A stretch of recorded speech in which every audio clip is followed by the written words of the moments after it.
যখন উজ্জ্বলা স্কিম নিয়ে আর মহিলা সুরক্ষা নিয়ে প্রশ্ন উঠছে তখন কি বলছে মহিলারা।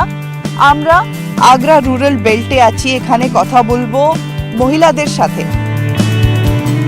देखो जो कुछ भी होगा सो नारी अब महिला पे काम करते हैं, सब अपने अपने घर में मस्त हैं, कोई काऊ को कुछ ना है, सब लड़की हैं, पढ़ रही हैं, लिख रही हैं, काम कर रही हैं, मस्त हैं सब।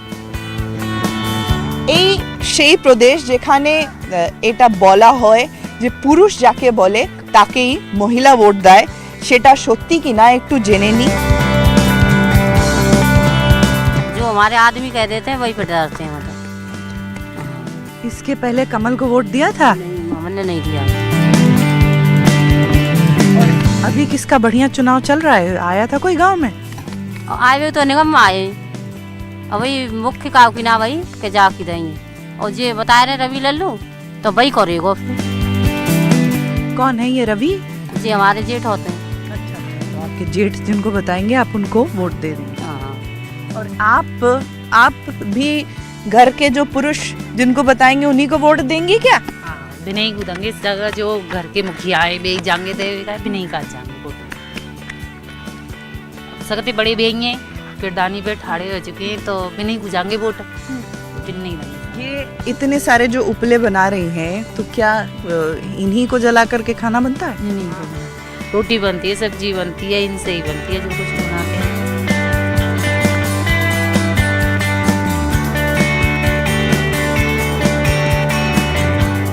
पश्चिमी उत्तर प्रदेश की बात करें तो महिला सुरक्षा बहुत बड़ा मुद्दा है।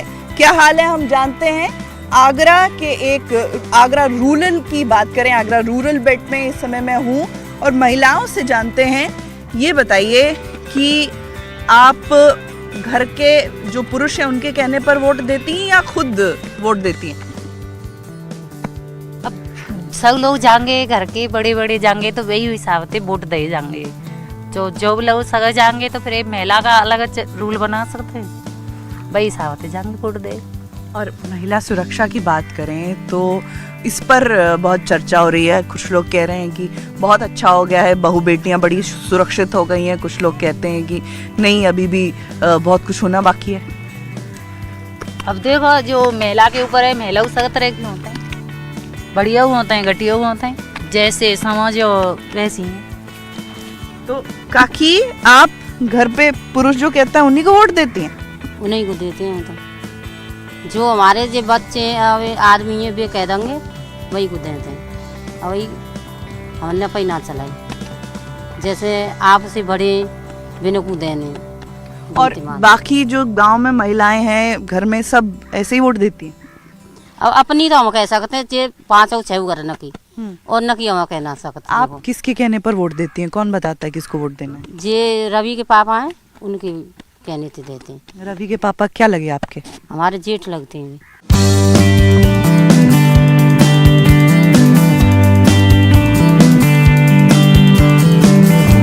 उत्तर प्रदेश इलेक्शনের কথা বলতে গেলে মন্দিরের কথা নিশ্চয়ই আসে। মন্দির একটা বড় বলা যায় ইস্যু আছে, আর তার সাথে এখন যে প্রত্যাশীরা আছে ওরা কেন যাচ্ছে মন্দির মন্দির সেটা জানবো। আমার সাথে আছেন स्वामी विवेकानंद गिरी जी, इनर साथे कथा बोलबो। स्वामी जी, सबसे पहला सवाल, ये जो यज्ञ की वेदी है इस पर सुना है कि बहुत जो है अग्नि प्रज्वलित होने लगी है, बहुत यज्ञ होने लगे हैं, प्रत्याशी जो है आ रहे हैं, कोई अपराजिता यज्ञ तो कोई बंगलामुखी माता को रिझाने में लगा है और यज्ञों का दौर चल रहा है। आमतौर पे चुनाव का टाइम में सब लोग भगवान ने मनाने की कोशिश करता है, अपना जीतने के लिए कोई न कोई भगवान का आसरा लेता है। जो आस्तिक हिंदुत्व में हर आदमी कोई न कोई भगवान का आश्रय लेता में रहता है, ये आम बात है, हर जगह होती है। बिल्कुल।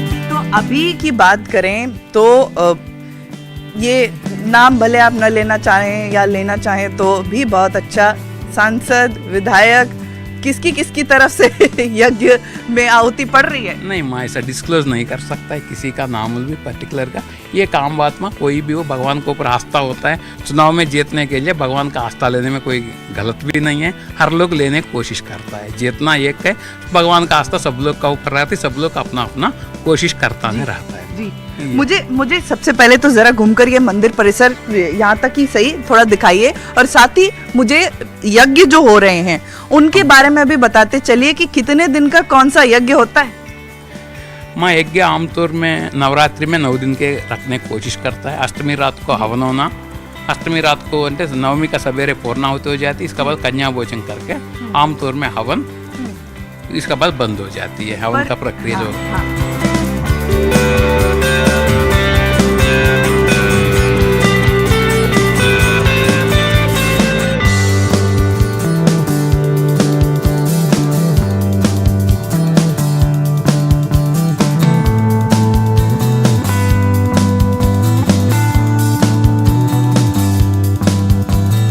संवेदना गरीब के प्रति नहीं है। और इस वीडियो की चली जा रही नौजवानों को रोजगार कैसे मिले?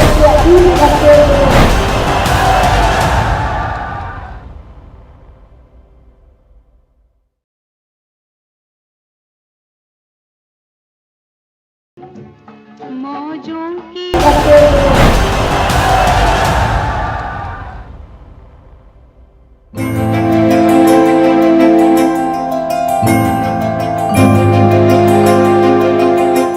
আগ্রা মানে পশ্চিম উত্তরপ্রদেশ। পশ্চিম উত্তরপ্রদেশের কৃষক মানেই হয় জাট নয় মুসলিম। এই পশ্চিম উত্তরপ্রদেশের 11টি জেলার মধ্যে 30টি আসনে জাট ভোট অত্যন্ত বড় ফ্যাক্টর, আর 30% মুসলিম ভোট রয়েছে এই পশ্চিম উত্তরপ্রদেশ জুড়ে। তাই কৃষকদের মন পেতে, জাটেদের মন পেতে তৎপর অমিত শাহ থেকে শুরু করে অখিলেশ যাদব প্রত্যেকেই চায় এই জাট ভোটে থাবা বসাতে। এতক্ষণ আমরা আগ্রার ইতিহাসের কথা শুনলাম, এবার আমরা শুনব জাঠেদের মনের কথা।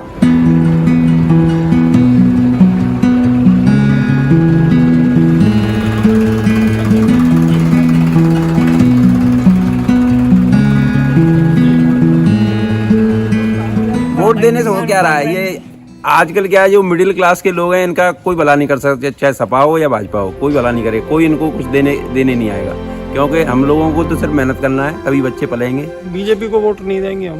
बीजेपी ने क्या किया है? बच्चों की जिंदगी खराब करके रख दी। पढ़े लिखे बच्चों को क्या दिया है? कुछ नहीं दिया। 5 साल में कोई भी भर्ती निकाली, आगरा की भर्ती 1 साल हो गई, 1 साल से टेस्ट रुका पड़ा है बच्चों की। कल की तारीख में कह देगी तेरी एज निकल गई, फिर क्या होगा? ये है कि बीजेपी ही आएगा, सारा चीज बहुत अच्छा ही है बीजेपी के लिए। अच्छा करेगा वो आएगा, बुरा करेगा वो नहीं आएगा।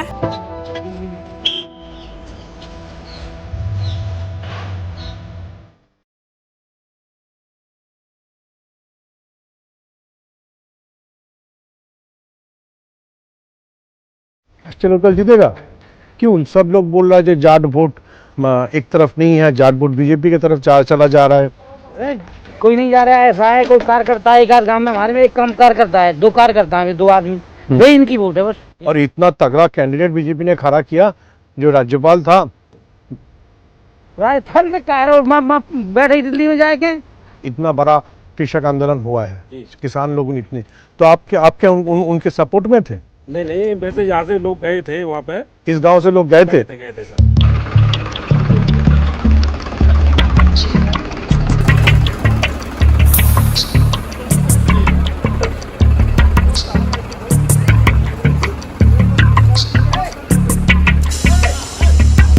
পশ্চিম উত্তরপ্রদেশে সবথেকে বড় ভোটার যারা ফ্যাক্টর, তারা হচ্ছে জাট। এই জাটেদের আন্দোলনের ফলেই থমকে গিয়েছিল দিল্লির রাজপথ, পিছু হটতে হয়েছিল নরেন্দ্র মোদীকে। এই জাটেদের একটা ইতিহাস আছে। একসময় মোগল আমলে মোগলদের বিরুদ্ধে সংগ্রাম করেছে, তার কারণ ফসলের দাম এবং শুল্ক নিয়ে মোগলদের সাথে প্রতি মুহূর্তে বিবাদ লেগে থাকতো। পরবর্তীকালে ইংরেজ আমলেও একই দৃশ্য হয়েছে। স্বাধীনতার পর জাঠেদের মধ্যে থেকে পশ্চিম উত্তরপ্রদেশ থেকে উঠে এসেছিলেন চৌধুরী চরণ সিং। উত্তরপ্রদেশের প্রথম অকংগ্রেসী মুখ্যমন্ত্রী ছিলেন চৌধুরী চরণ সিং। পরবর্তীকালে ইন্দিরা গান্ধীর সমর্থনে তিনি দেশের প্রধানমন্ত্রীও হয়েছিলেন। পরবর্তীকালে এই জাট বেল্টে बीजेपी किंतु যথেষ্ট प्रभाव विस्तार करे। इस चुनाव में क्या लग रहा है आपको? पहले तो बीजेपी को वोट दी, फिर इस समय तो राजन को वोट दें। क्यों? क्योंकि गैया खाई जा रही खेतों में। क्या कर रहे हैं हम लोग बताओ? महंगाई है, क्या करें? ये जो फार्मर्स मूवमेंट हुआ है कुछ ही दिन पहले, आप लोग हिस्सा थे इस मूवमेंट में? लोग सभी किसान नेता सभी हिस्सा वाले थे। जो पिछले जो 2013 में जब मुजफ्फरपुर नगर का जो दंगा हुआ था, इस चुनाव में इसका असर पड़ेगा जो 17 में? हाँ? पहले किसान सम्मेलन वो आंदोलन, वो जाट आंदोलन करते हैं मोदी जी ने, जाट के ऊपर सब थोप के रख दिया वजह। किसान तो सभी वर्ग के आते हैं। किसान तो सभी वर्ग है। कौन कौन सा किसान नहीं है बोलो? एक जाति किसान है और भी राज्य में तो किसान है ना, सभी वर्ग के लोग किसान है। आप बोलना चाहते हो जाट भी कृषक है, किसान है, सिख भी किसान था, सब भी किसान है। तो इस बार सब लोग बोल रहे हैं जो आरएलडी है उसके साथ तो सपा जो मुसलमानों की पार्टी है उसका अलायंस है, तो आप कैसे वोट देंगे? बीजेपी ने क्या कर दिया, क्या उनके ऊपर टोप कर दी? भाई काम उनके साथ हो रहे हैं, भाई हमारे साथ हो रहे हैं। ये चुनाव के दौरान आपको याद आया कि हम मुसलमानों के दोस्त हैं, क्या हम मुसलमानों के दुश्मन हैं? कुछ काम नहीं हुआ, आप ये बोलना कुछ भी नहीं साहब, दर्शन नहीं हुआ है। और आप गाँव में जाके देखें, कौन विधायक लेडी जी को पूछ लें तुम्हारी विधायिका कौन है, तुमने विधायिका को आज तक देखा है 5 सालों में? 2012 সালে বিজেপির ভোট ছিল 7%, 2014তে সেটা বেড়ে হয়েছিল 77%, আর 2017তে সেটা বেড়ে হয় 91%। সুমন, खूब इंटरेस्टिंग विषय হচ্ছে এই গ্রামে সবাই বলছে आप लोग पिछले चुनाव में तो बीजेपी को वोट दिया था सभी। बिल्कुल टोटल कट्टर थे साहब, कट्टर थे, बीजेपी के कट्टर थे। और बीजेपी को आज याद आ रही है, बीजेपी को उस दिन याद नहीं आई। उनके मंत्री ये कह रहे थे कि चौधरीयों की तो चौधराहट खत्म हो गई। हमारे माननीय मुख्यमंत्री जी कहते हैं कि किसानों की दूनी आय करेंगे, दूनी आय करेंगे, और दूनी आय के उन पे खाद पैदा नहीं हुआ, गोदामों पे खाद नहीं आया, किसानों ने खाद लिया प्राइवेट खातों में से दूनी रेट में लिया, दूनी रेट में लिया। हाँ तो वही तो बोला था कि दूनी आय है। और अब 500 रुपए कट्टे आलू का बिके तो किसान को 1 पैसा नहीं मिल रहा है। अब दूनी आय करें, हमारी कैसे करेंगे? পশ্চিম উত্তর প্রদেশের সাহারানপুর থেকে গাজিয়াবাদ এই পুরো অঞ্চল যে জাট বেল্ট, সেই জাট বেল্ট কিন্তু অনেক আসনের ফ্যাক্টর। এবং আজকের এই চৌপালে আমরা যতটুকু আভাস পেলাম, এটা যদি জাট বেল্টের ইঙ্গিত হয় তাহলে কিন্তু শাসক দলের পক্ষে বিপদ সংকেত, এ নিয়ে কোনো সন্দেহ নেই। কি সুমন?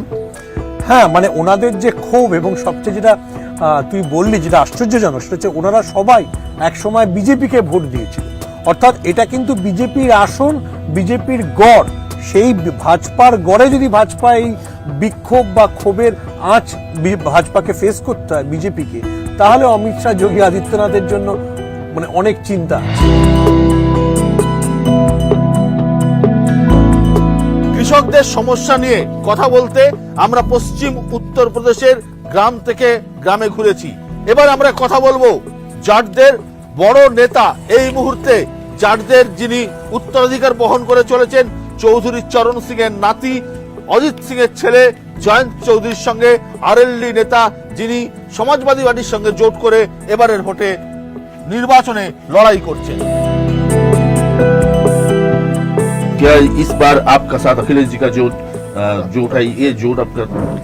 अच्छी केमिस्ट्री है और लगातार हम लोग साथ चल रहे हैं। और जो एनर्जी है, जिस तरह से जिस यूथ ने बीजेपी को जिताया था, लोग बाद में विश्लेषण करते हैं कि इस कम्युनिटी का इतना वोट मिला, एक्चुअली ये है कि यूथ ने आगे बढ़कर बड़े उम्मीद के साथ इनके पक्ष में मतदान किया। और आज वो यूथ इनसे नाराज भी है, वहीं वो यूथ हमारे इस गठबंधन के प्रति एक आशा लेकर हमारे साथ जुड़ रहा है।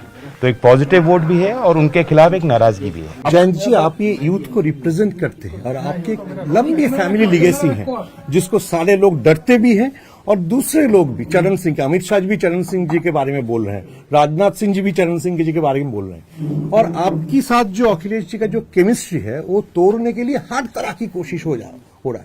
तो क्या बोलेंगे आप इसके लिए? चुनाव है, चुनाव में तो ये चीज़ें होती हैं, और लेकिन अल्टीमेटली फेथ वोटर्स पे आपको रखना पड़ता है। वो लोग होशियार हैं, असल मुद्दों से हमें नहीं उनको भड़काना। देखिए, ये हमारे बंगाल से ममता दी आ रहा है यस, अखिलेश जी के साथ जॉइंट कैंपेन करने के लिए, तो क्या उस कैंपेन के दिन आप भी रह सकते हैं? We will work it out. उनकी प्रति यहाँ बहुत सहानुभूति है, जिस तरह से उन्होंने लड़ाई लड़ी महिला होकर, और तमाम ताकतें उनके विरुद्ध वहाँ थी, गैंग्ड अप, लेकिन but she took them on and she one. तो बहुत रिस्पेक्ट है उनकी। जैन जी, एक तरफ तो अमित शाह कहते हैं कि आपको कि आप साथ आ जाइए, और दूसरी तरफ भाजपा ये कहती है कि जाट वोट किसी की बपौती नहीं है, आरएलडी की बपौती नहीं है। इस पर क्या कहेंगे? इतना जाट जाट चिल्ला रहे हैं क्योंकि वो किसान के किसी सवाल का जवाब नहीं दे पा रहे, और सिर्फ आंदोलन खत्म हो जाए, लोग वापस लौट जाएं, उसके लिए तरह तरह की बातें की गई। ना तो अभी एमएसपी की कोई कमेटी बनाई गई है, ना ही किसानों के विरुद्ध दर्ज मुकदमे वापस लिए गए हैं। तो इसलिए मैं समझता हूँ किसान इन चीज़ों को देख रहा है।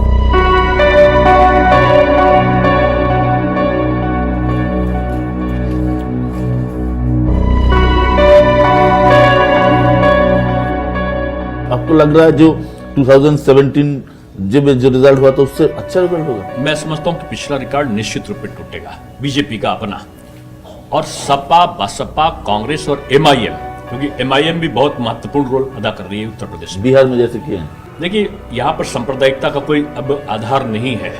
जब तक बीजेपी की सरकार है, एक भी सांप्रदायिक दंगे पूरे 4.5 नहीं 5 साल आज बीत चुका है, एक भी दंगा नहीं हुआ है। अब दंगाई और दंगा और दंगाइयों की, तमंचा और तमंचाधारियों की यहाँ पर कोई स्थान नहीं है। मैं जो कहना चाहता हूं कि बीजेपी अपना पिछला रिकॉर्ड तोड़ेगी, सपा, बसपा, कांग्रेस और एमआईएम, इन चारों का योग जो होगा वो 3 अंकों को पार नहीं करेगा। दिनेश जी, आप एक बहुत सीनियर लीडर है जैसे आपने बोला, लेकिन पश्चिम उत्तर प्रदेश जहाँ पे जाट और मुसलमान की अभी एक जैसे जयंत चौधरी और अखिलेश यादव ने हाथ मिलाया है, तो लेकिन आप ऐसे लीडर हैं जिनको मुसलमान मानते हैं। लखनऊ में बहुत लोग आपको वाजपेयी जी का परफेक्ट इनहेरिटेड बोलते हैं, तो आपको क्या लगता है वो जाट और मुस्लिम जो जोट है उसको आप तोड़ पाएंगे? आपने जो बात करी उसका तात्पर्य, ये शब्द अगर आप 2012 के चुनाव में आए, 2017 के चुनाव में आए होते, 2019 के चुनाव में आए होते, उपचुनाव में आए होते, तब भी ये लोग इसी प्रकार का प्रोपेगेंडा करते हैं। और तब भी जाट का जो मतदाता में हम लोग जाति के आधार पर नहीं करते हैं, वो 80% से ऊपर बीजेपी को वोट मिला है, और अब की मैं समझता हूं कि पिछले से ज्यादा मिलेगा। माननीय अजीत सिंह जी तक पराजित हुए वहां पे हमारे प्रत्याशी से, और जिस तरीके से पहले भारतीय जनता पार्टी के सरकार रामप्रकाश गुप्ता जी थे, जाट आरक्षण किसने दिया? बीजेपी ने दिया। जाट राज्यपाल किसने बनाया? हमने बनाया। विभिन्न प्रकार के जगहों पर उनको महत्व जो दिया है वो बीजेपी ने दिया है। आज किसानों के लिए कृषि आधारित बजट, इतना बड़ा बजट का प्रावधान किसी भी दल ने नहीं किया। सम्मान राशि हम दे रहे हैं, डीएपी खाद में सब्सिडी देके उपलब्ध हम करा रहे हैं, नीम कोटेड यूरिया हम उपलब्ध करा रहे हैं, हर घर नल का प्रकल्प हम पूरा करा रहे हैं। आपको आवास मिला, अभी नहीं मिला तो मेरे पड़ोसी को मिल गया। आपका शौचालय निर्माण हुआ, हाँ, इज्जत घर यानी शौचालय तो घर घर बन गया है। ये घर घर सड़क हो गई, हर घर में कनेक्शन हो गया, 18 से 22 घंटे बिजली आ रही है, शहर में 24 घंटे बिजली आ रही है। ये चमत्कार से कम उत्तर प्रदेश के लिए नहीं है। ये स्थितियां आज चढ़कर बोल रही हैं। ये पश्चिमी उत्तर प्रदेश जहां आपकी बात करो चुनाव के, यहां पर कांवड़ का बहुत महत्व होता, कांवड़ का जुलूस निकलता था, अराजक तक पत्थर बरसाते थे, और जिन पे पत्थर बरसता था वही जेल चले जाते थे। आज हेलीकॉप्टर से उन पर पुष्प की वर्षा होती है। आज किसी प्रकार का अराजकता तो आज कोई व्यवधान नहीं डालता। आज ईद भी मन रही, बकरीद भी मन रही, दिवाली भी मन रही, होली भी मन रही। ये शांत है उत्तर प्रदेश। दिनेश जी, आप इतने कॉन्फिडेंट है पश्चिम उत्तर प्रदेश के बारे में, लेकिन फिर भी आप लोग क्यों जयंत चौधरी को निमंत्रित कर रहे हैं? आओ हमारा। नहीं, मैं किसी का नाम थोड़ी लिया, किसी को निमंत्रण थोड़ी है। हर उस व्यक्ति को निमंत्रण है जो किसानों की आमदनी को दुगना करना चाहता है। हर उस व्यक्ति को जो राष्ट्र प्रेम का, जो हमारा राष्ट्र धर्म का अनुपालन करते हुए हम लोग एक औद्योगिक विकास की तरफ बढ़ रहे हैं, कृषि के विकास की तरफ बढ़ रहे हैं, नौजवानों को रोजगार देने की तरफ बढ़ रहे हैं, जो हमारी नीति रीति सिद्धांत पे विश्वास करे, ऐसे सबका आमंत्रण है।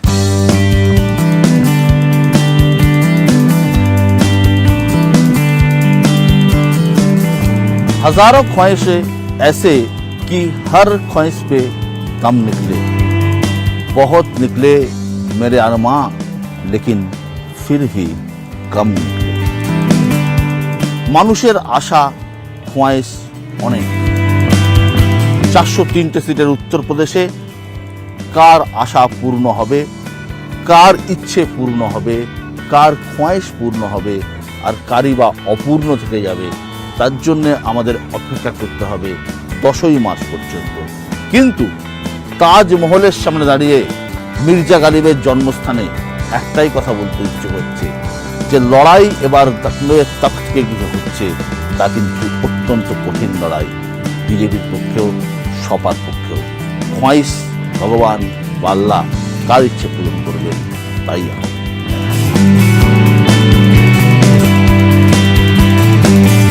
संवेदना गरीब के प्रति नहीं है। हर चीज वीडियो की नौजवानों को रोजगार कैसे मिले।